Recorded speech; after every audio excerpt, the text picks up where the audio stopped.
Hello বন্ধুরা, শুভ দুপুর। তো দেখো এই যে বটবটি দিয়ে একটা সুন্দর রেসিপি করব।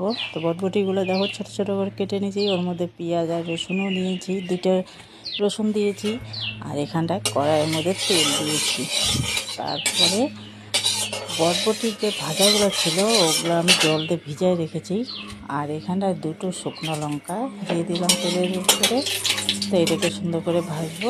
তারপর দিয়ে দিলাম কালো জিরাটা দিয়ে সুন্দর করে একটু ভেজে এই যে বটবটিটা পেঁয়াজ রসুন দেওয়া এটা দিয়ে দিলাম এর ভেতরে। দেওয়ার পরে এটাকে সুন্দর করে করতে হবে, নাড়াচাড়া করতে হবে, ঠিক আছে। করার পরে আন্দাজ মতন তুমি এর মধ্যে লবণ দাও, আদ দাও, হলুদ দিয়ে সুন্দর করে এটাকে নাড়াচাড়া করে মিক্সড করো। মিক্সড করানোর পরে জলটা যে বের হবে জলে সিদ্ধ হয়ে যাবে, আর এটাকে ভাজতে হবে লাল লাল করে। আর বটবটি ভাজা কিন্তু কড়াইয়ের মধ্যে লেগে যায়, তুমি যতই তেল, আর তেল আমি বেশিই দিই, তো তাও কড়াইতে লেগে যাবে। তো দেখো এই যে লাল লাল করে ভাজা হয়ে গেছে, এরকম করে ভাজতে হবে। আর আমি তুলে নিচ্ছি এখন মিক্সির বাটিতে। এটা মিক্সির বাটির মধ্যে রাখবো, আলাদা বাটি আর ইসে করবো না, খারাপ করব না।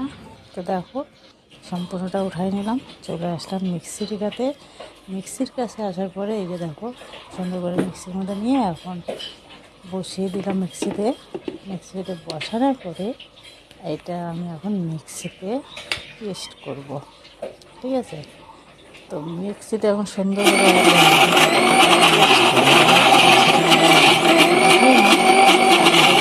এই যে মিক্সিটা চালাইছি, এই যে দেখো পেস্ট হয়ে গেছে। তো দেখো কেমন হয়েছে পেস্টটা, এটা আরেকটু করতে হবে। আমি এটা একবার করেছি, আর একবার ঘুরে দিলেই হবে।